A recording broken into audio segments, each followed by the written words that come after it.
50ാമത് കേരള അന്താരാഷ്ട്ര ചലച്ചിത്ര ഉത്സവത്തിന് തിരശീല ഉയരുകയാണ്.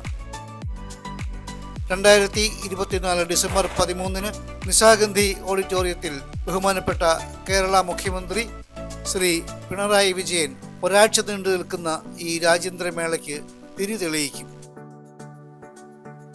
നഗരത്തിലെ 14 തിയേറ്ററുകളിലായി 68 രാജ്യങ്ങളിൽ നിന്നുള്ള 177 സിനിമകളാണ് ചലച്ചിത്ര സ്നേഹികൾക്കായി പ്രദർശിപ്പിക്കുന്നത്. കേരളം ഉൾപ്പെടെ വിവിധ സംസ്ഥാനങ്ങളിൽ നിന്നായി 13,000-ലധികം ഡെലിഗേറ്റുകളാണ് ഈ മേളയിൽ പങ്കെടുക്കുന്നത്. ടാഗോർ തിയേറ്ററിൽ തയ്യാറാക്കിയിരിക്കുന്ന ഫെസ്റ്റിവൽ പവലിയനിൽ തിരക്ക് ആരംഭിച്ചു കഴിഞ്ഞു. നാളെ നടക്കുന്ന ഉദ്ഘാടന ചടങ്ങിലേക്ക് ഏവരും ആകാംക്ഷയോടെ കാത്തിരിക്കുകയാണ്. ഇന്ത്യൻ ചലച്ചിത്ര രംഗത്തെ അതുല്യ പ്രതിഭ, അഭിനയ രംഗത്ത് 50 വർഷം തികയ്ക്കുന്ന ശ്രീമതി ഷബാന ആസ്മിയെ ഉദ്ഘാടന ചടങ്ങിൽ ആദരിക്കുന്നു.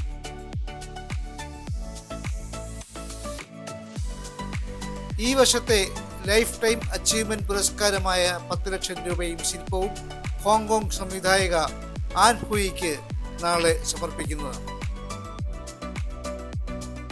ഐ ആം സ്റ്റിൽ ഹിയർ ഉദ്ഘാടന ചിത്രമായി പ്രദർശിപ്പിക്കും. അന്താരാഷ്ട്ര മത്സര വിഭാഗത്തിൽ ഇത്തവണ 14 സിനിമകളാണ് മാറ്റുരയ്ക്കുന്നത്.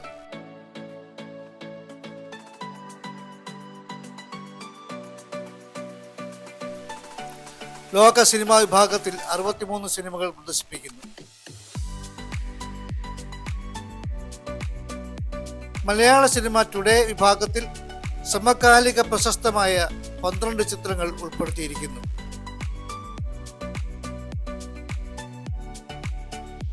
കൂടാതെ Indian cinema now, festival favourites, country focus, വിവിധ റെട്രോസ്പെക്റ്റീവുകൾ, വനിതാ സംവിധായകരുടെ the female gaze, kaleidoscope, tribute തുടങ്ങി വിവിധ വിഭാഗങ്ങളിലായി 68 രാജ്യങ്ങളിൽ നിന്നുള്ള മികച്ച ചിത്രങ്ങൾ ആസ്വദിക്കുന്നതിനായി പ്രേക്ഷകർ കാത്തിരിക്കുകയാണ്.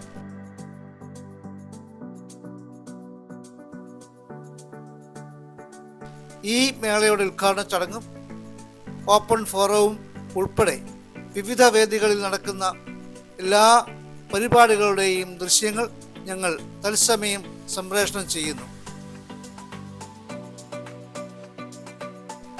എല്ലാ മാന്യ പ്രേക്ഷകരെയും ഞങ്ങൾ 29ാമത് ചലച്ചിത്രോത്സവത്തിലേക്കും തത്സമയ സംപ്രേഷണത്തിലേക്കും സ്വാഗതം ചെയ്യുന്നു. കാണുക, ലൈക്ക് ചെയ്യുക, ഷെയർ ചെയ്യുക, ഞങ്ങളുടെ ചാനൽ സബ്സ്ക്രൈബ് ചെയ്യുക.